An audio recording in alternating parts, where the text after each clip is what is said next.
मतलब सुन अच्छा अभी चालू हो नहीं किया।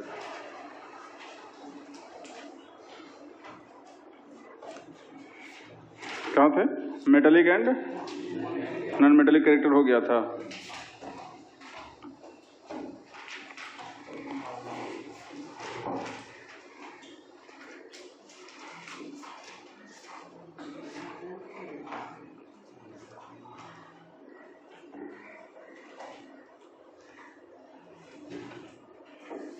Magnetic character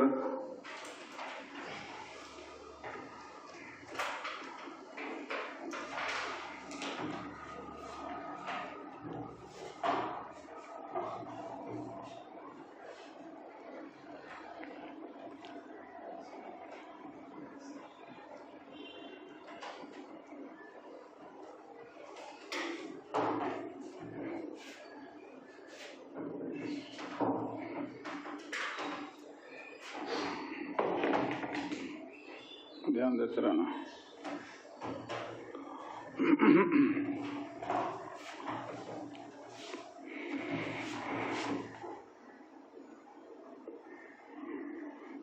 magnetic character of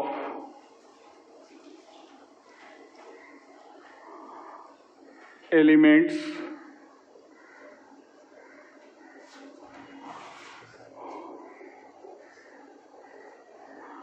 can be represented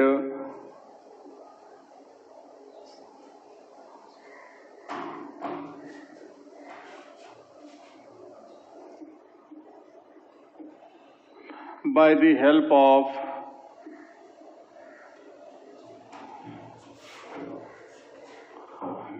following formula या by the help of magnetic moment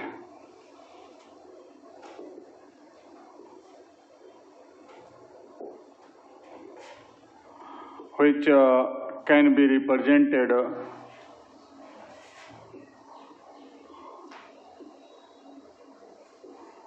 by represented as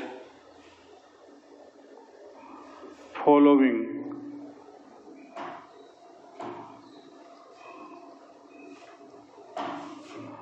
formula.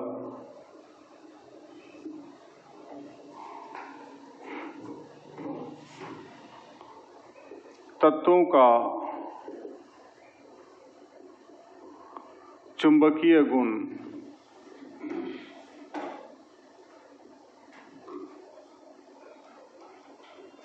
का निर्धारण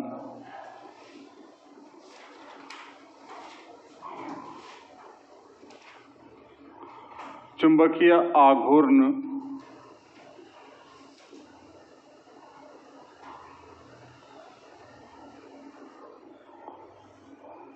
के सहायता से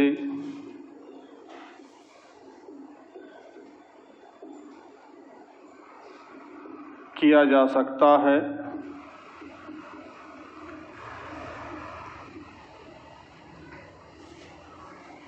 जिसे निम्नांकित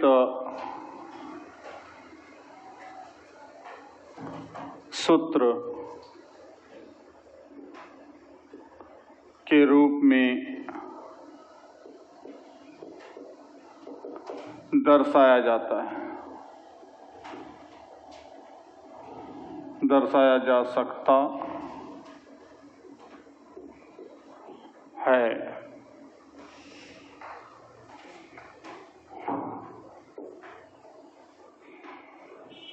म्यू या magnetic moment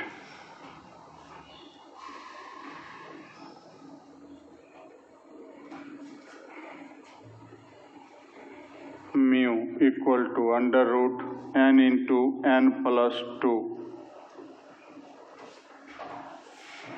bore magneton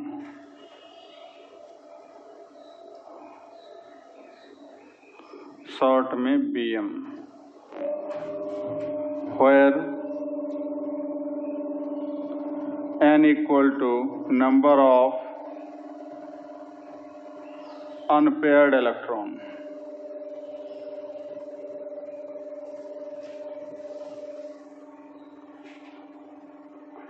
अयुग्मित electron की संख्या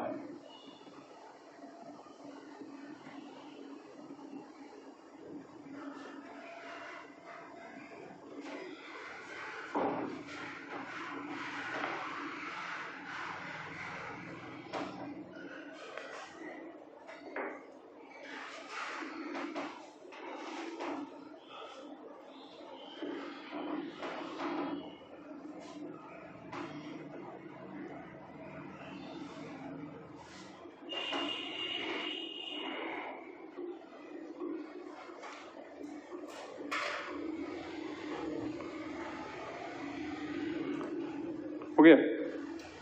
तो किसी भी तत्व का चुंबकीय गुण का निर्धारण हम लोग चुंबकीय आघूर्ण के सहायता से करते हैं। चुंबकीय आघूर्ण का यहाँ पर फॉर्मूला है mu equal to under root n into n plus two Bohr magneton, जहाँ एन क्या है, नंबर ऑफ अनपेयर्ड इलेक्ट्रॉन्स, मतलब अयुग्मित इलेक्ट्रॉन की संख्या। अयुग्मित मतलब बेजोड़ा, कि किसी भी तत्व का इलेक्ट्रॉनिक विन्यास निकालते हैं, उसमें कितना इलेक्ट्रॉन पेयर्ड है, जोड़ा में है, और कितना बेजोड़ा में। तो यहाँ पर हमको जोड़ा नहीं देखना, हमको देखना है बेजोड़ा। तो जितना इलेक्ट्रॉन बेजोड़ा की संख्या अधिक जैसे जैसे होते बढ़ते जाएगा, एन का मान जैसे जैसे बढ़ते जाएगा, चुंबकीय आघूर्ण का मान बढ़ेगा, और चुंबकीय आघूर्ण जब बढ़ेगा तो उसका चुंबकीय गुण भी अधिक होगा। ठीक, तो मतलब एन पर डिपेंड कर रहा है म्यू, और म्यू पर डिपेंड कर रहा है चुंबकीय गुण, कि कोई पदार्थ कितना चुंबकीय होगा उसका निर्धारण यहाँ से हम लोग कर सकते हैं। ऐसे मैग्नेटिज्म में ये फॉर्मूला आता है, जब आप मैग्नेटिज्म फिजिक्स में पढ़ेंगे तो वहाँ पर जाके फॉर्मूला दिखलाई पड़ेगा, डेरिवेशन वहाँ पर इसका है डिराइव करने की।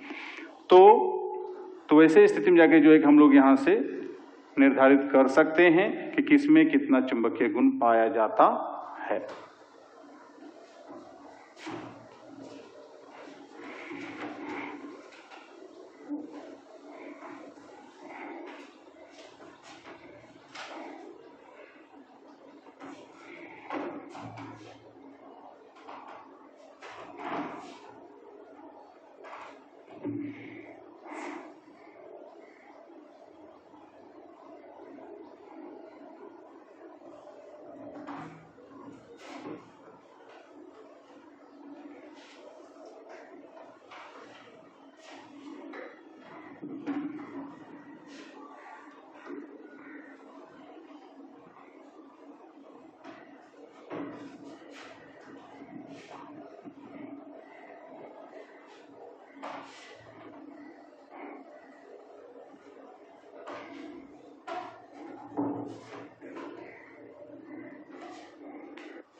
So we find that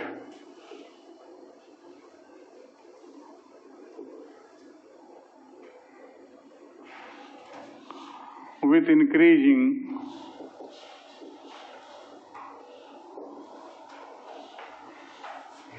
number of unpaired electrons,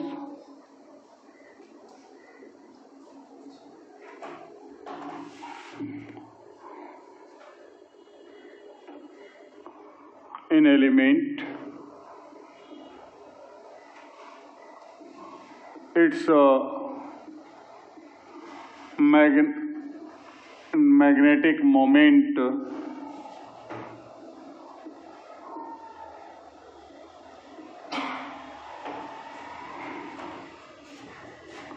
will increase,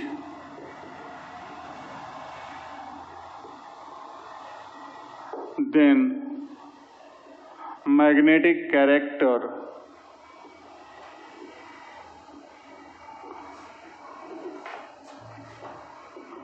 of elements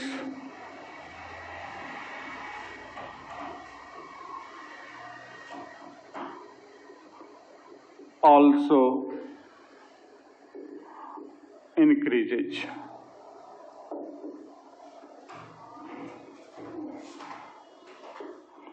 अतः हम पाते हैं कि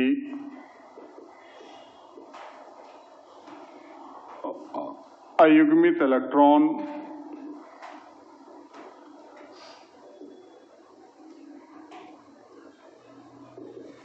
की संख्या बढ़ने के साथ साथ तत्व का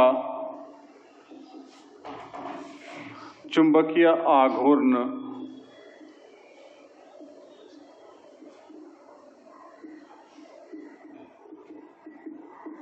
बढ़ता जाएगा।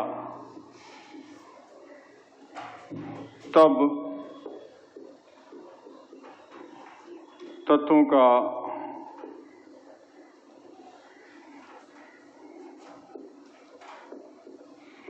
चुंबकीय गुण भी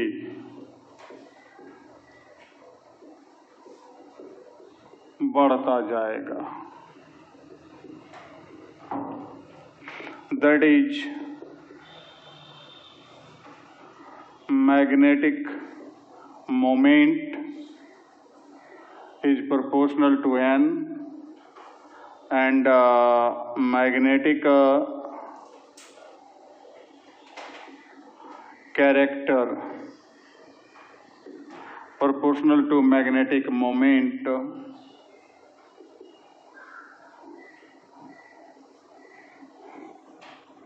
therefore n का मान बढ़ेगा तो मैग्नेटिक कैरेक्टर भी क्या होगा, बढ़ता जाएगा।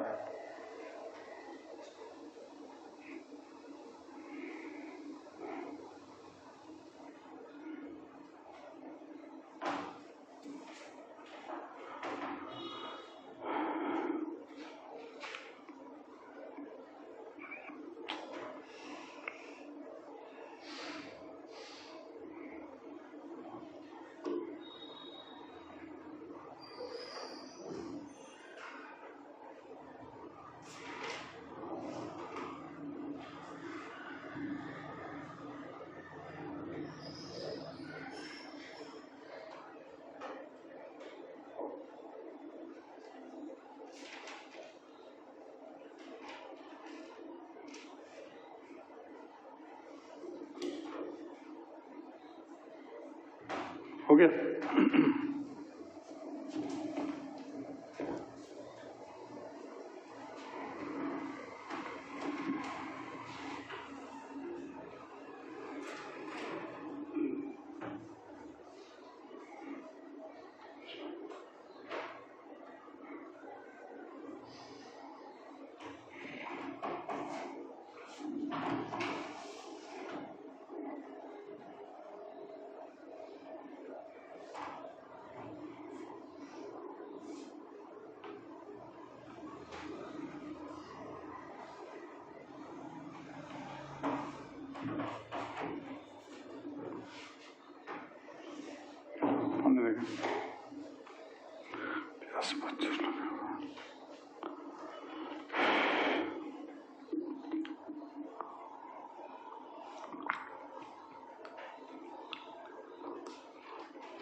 अब यहाँ पर एग्जाम्पल देखते हैं हम लोग।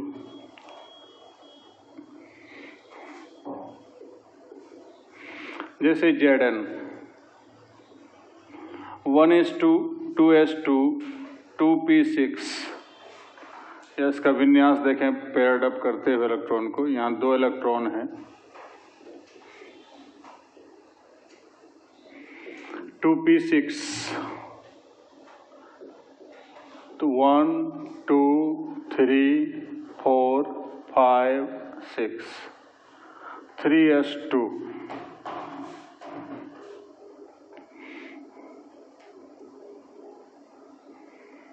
3p6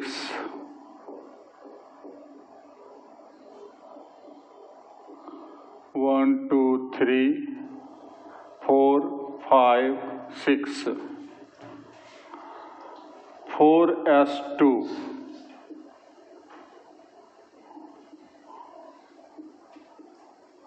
3d10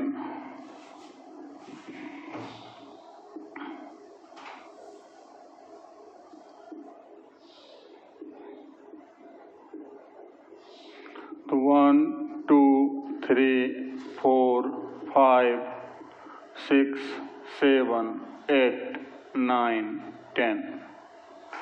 तो यहाँ पर क्या देखते हैं, यहाँ पेयर्ड अप है, पेयर किया हुआ, यहाँ भी पेयर में है, यहाँ सब पेयर में है, सब जोड़ा में है, कहीं बेजोड़ा नहीं है। तो देयरफॉर n इक्वल टू 0 और n इक्वल टू 0 तो mu will be equal to 0 into 0 plus 2, कितना हो जाएगा?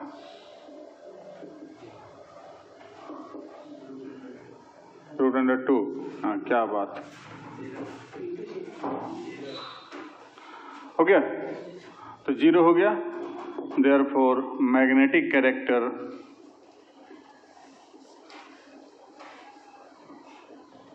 अब्सेंट। और ऐसे पदार्थ जिसमें मैग्नेटिक कैरेक्टर अब्सेंट हो उसको कहते हैं हम लोग, सॉलिड स्टेट नाम का एक चैप्टर पढ़ेंगे हम लोग, डायमैग्नेटिक। क्या बोलेंगे इसको? डायमैग्नेटिक मतलब अचुंबकीय।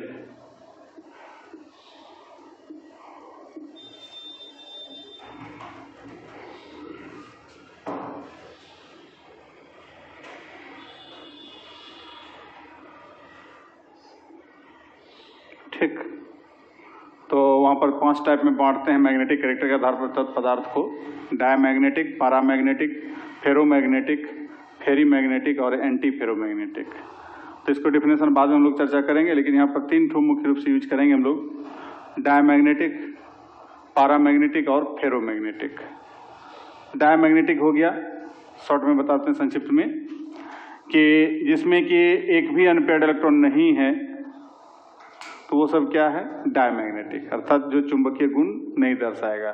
इसमें कितनों भी चुंबक इसके नजदीक से हैवी पावर के चुंबक भी लाएंगे तो चुंबक में सटेगा नहीं, या उसे कोई रिपल्सन और अट्रैक्शन फोर्स नहीं लगने वाला है। अब यदि जाकर के अनपेयर्ड इलेक्ट्रॉन की संख्या कम हो, मतलब 1-2 इलेक्ट्रॉन है अनपेयर्ड इलेक्ट्रॉन, जस्ट अभी दिखा रहे हैं एग्जाम्पल, तो वो होगा पारामैग्नेटिक।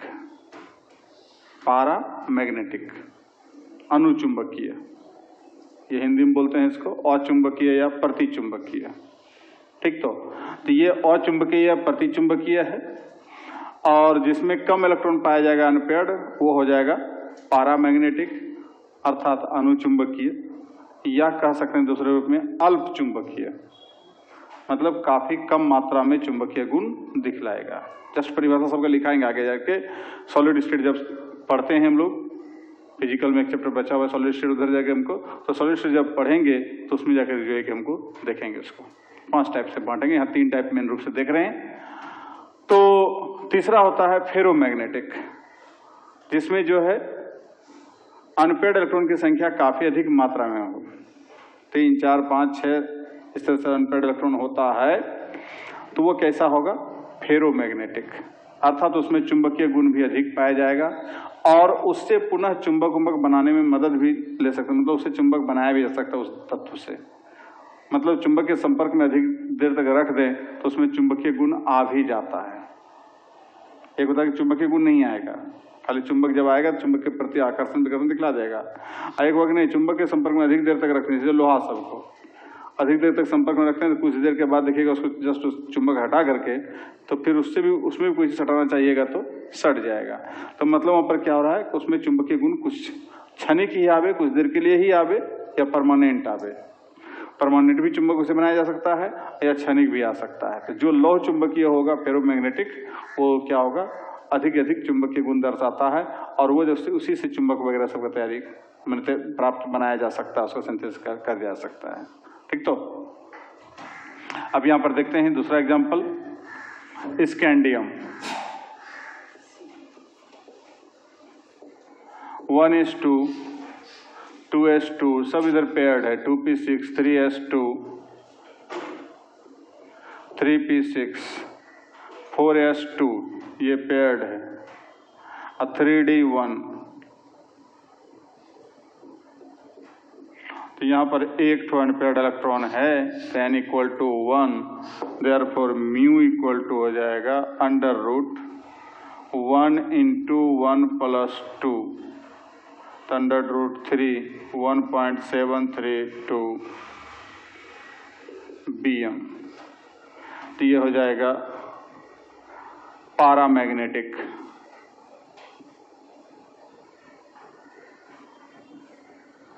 अनुचुंबकीय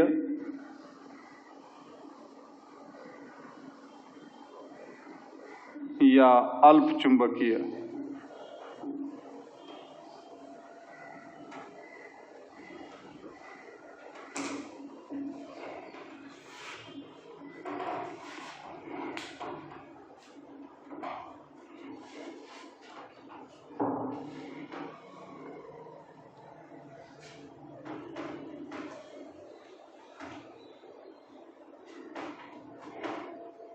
जल्दी करिए।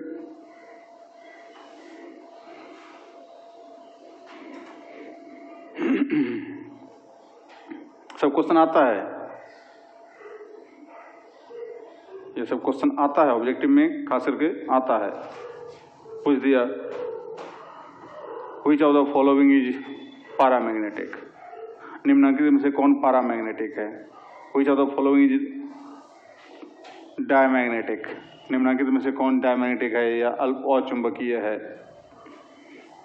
तो वो हम जाकर के उसका विन्यास लिखेंगे, सबका अनपेयर्ड इलेक्ट्रॉन देखेंगे और उसके आधार पर हम लोग डील करेंगे कि क्या होगा। या इसका वैल्यू निकालने आता है, पूछता ऑब्जेक्टिव में, 4 चॉइस दिया रहेगा।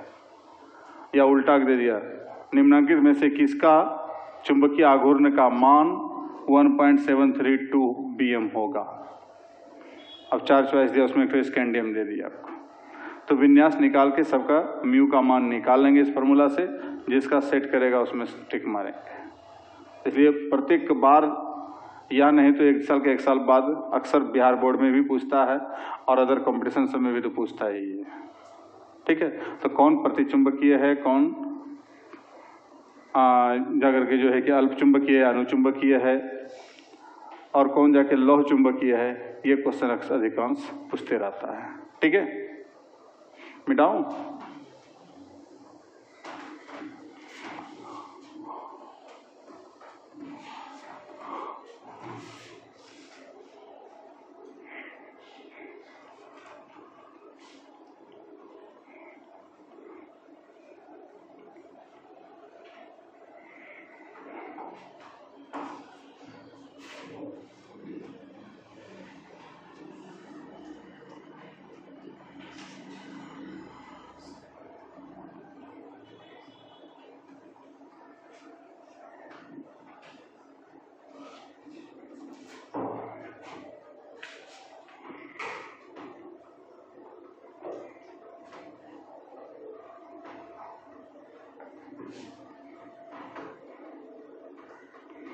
जैसे Fe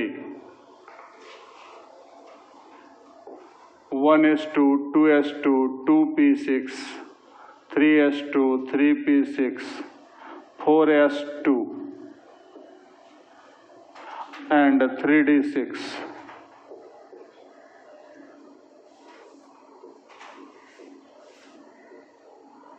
2 3 4 5 6।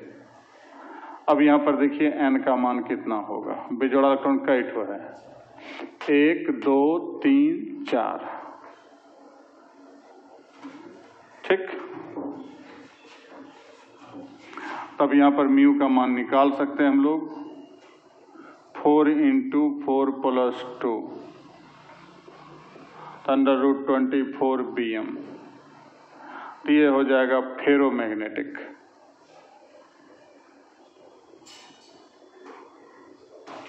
लौह चुंबकीय।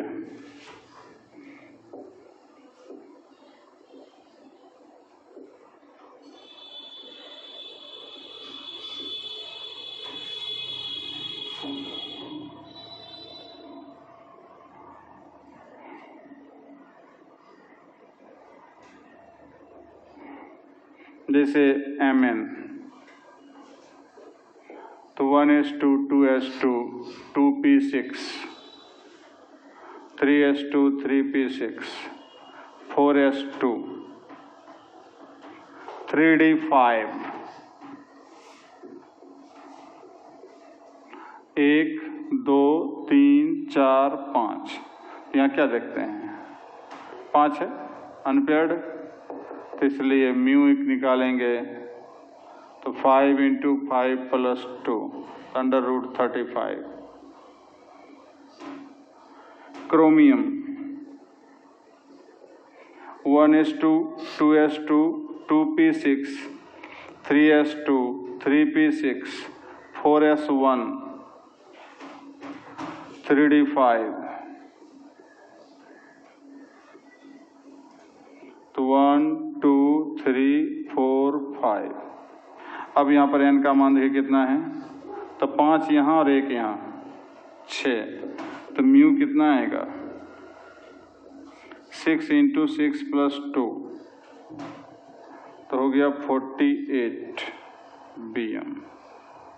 तो सब का सब फेरोमैग्नेटिक है।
हो गया। तो इस प्रकार से निकाल सकते हैं किसी का भी कि कौन फेरोमैग्नेटिक है, कौन डायमैग्नेटिक है, कौन पैरामैग्नेटिक है। तो ये सिर्फ जाके तत्व के ही रूप में नहीं, आयन के रूप में भी पूछता है। ठीक, तो आयन के रूप में भी हम लोग देख लें। जैसे यहां पर है Na+2, क्या है? तो यहां पर देखेंगे Na+2 का कॉन्फ़िगरेशन। तो निकेल का कॉन्फ़िगरेशन क्या होगा, पहले ये समझ लीजिए। तो निकेल का तो होगा 1s2 2s2 2p6 3s2 3p6 4s2 3d8, ये होगा ना।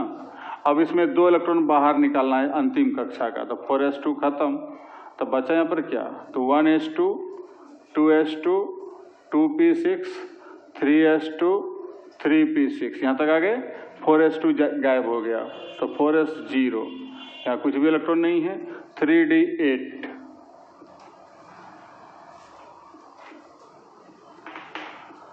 एक 2 3 4 5 6 7 8। तो अनपेयर्ड कितना बचा?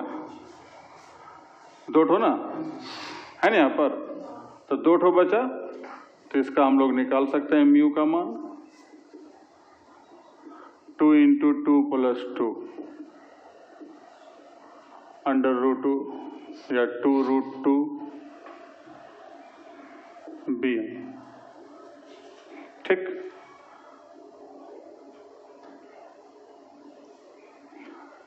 तो बस खाली विन्यास यहाँ सही से लिखेंगे और इलेक्ट्रॉन सही से निकालेंगे।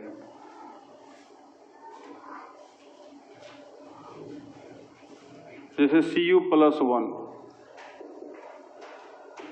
तो 1s2 2s2 2p6 3s2 3p6 4s 0 3d10।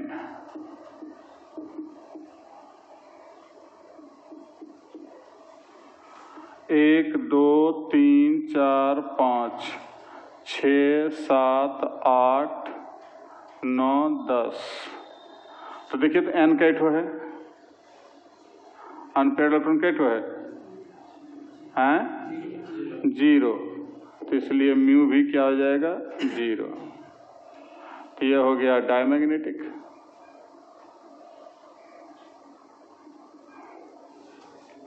ठीक, कोई दिक्कत? Cu+2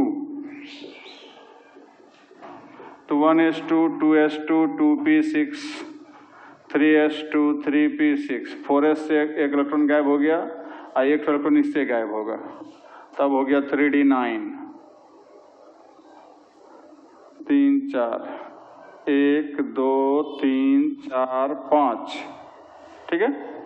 अब उसके बाद 4 इलेक्ट्रॉन और है तो 6 7 8 9, देखिए n कैट हो बचा, एक है यहाँ पर, तो इसलिए म्यू हो जाएगा √1 × 1 + 2 तो √3bm। ठीक, ये कैसा हो जाएगा? तो पारामैग्नेटिक। अब ये क्वेश्चन पूछ देता है रीजनिंग में 2 नंबरिया में, Cu+1 डायमैग्नेटिक है, Cu+2 पारामैग्नेटिक है, क्यों?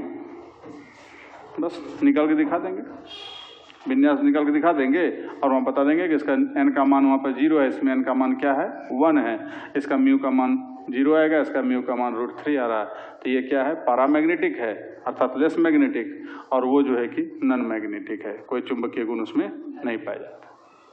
ठीक है, कौन अधिक है, कौन कम है, जैसे इसको दे देगा सबको तुलना, मैंने ऑब्जेक्टिव में 4 चॉइस दे देगा, कहेगा इसमें से कौन सबसे अधिक मैग्नेटिक होगा, तो जिसका रूट का मान म्यू का मान ज़्यादा, देखिए यहाँ पर क्रोमियम अधिक है, मैग्नीज उससे कम है, Fe उससे कम है, तो कौन सबसे कम है यहाँ पर इस तीनों में से? तो Fe सबसे कम है। अधिक कौन है? ये अधिक है। तो ये कम अधिक ऑर्डर सजाने के लिए बढ़ते क्रम में सजाइए, घटते क्रम में सजाइए, चुंबकीय गुण के बढ़ते क्रम में सजाइए, ये सब ढंग का क्वेश्चन कई बार पूछा जा चुका है, ढेरों क्वेश्चन आपको मिलेगा इसमें, जो कंपटीशन में भी, बिहार बोर्ड में भी पूछा जा चुका है। तो इस प्रकार के क्वेश्चन को यहाँ पर हमको ऑब्जेक्टिव और सब्जेक्टिव में बस वही कारण बताने वाला, खास करके ये कॉपर का और Fe का, Fe+2 और Fe+3, फेरस आयन और फेरिक आयन। क्वेश्चन आता है कि फेरस आयन जो है लेस मैग्नेटिक है, फेरिक आयन जो है मोर मैग्नेटिक है, क्यों? या फेरस क्लोराइड कम मैग्नेटिक है और फेरिक क्लोराइड अधिक मैग्नेटिक है, चुंबकीय है, क्यों? तो विन्यास निकालेंगे, फेरस और फेरिक, Fe+2 और Fe+3 विन्यास निकालने पीछे बता चुके हैं, अभी जस्ट बता दिए, एक बता भी चुके हैं पीछे पिछले टॉपिक में। तो इस प्रकार से है कि जो एक हमको फेरस फेरिक दोनों का विन्यास निकाल के देख लेंगे, किसमें अनपेयर्ड इलेक्ट्रॉन ज्यादा है, जिसमें ज्यादा होगा वो अधिक चुंबकीय होगा, जिसमें कम होगा वो कम चुंबकीय होगा। तो इस प्रकार से चुंबकीय गुण का निर्धारण हम लोग उससे संबंधित जो भी question objective, subjective, short answer या ऑब्जेक्टिव जिस भी प्रकार का पूछा जाए उसको हम जवाब दे सकते हैं। ठीक है, जल्दी लिख लो।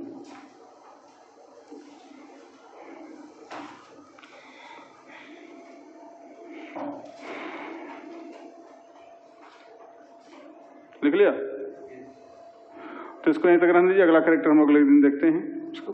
ठीक है, अब भूख लग गई।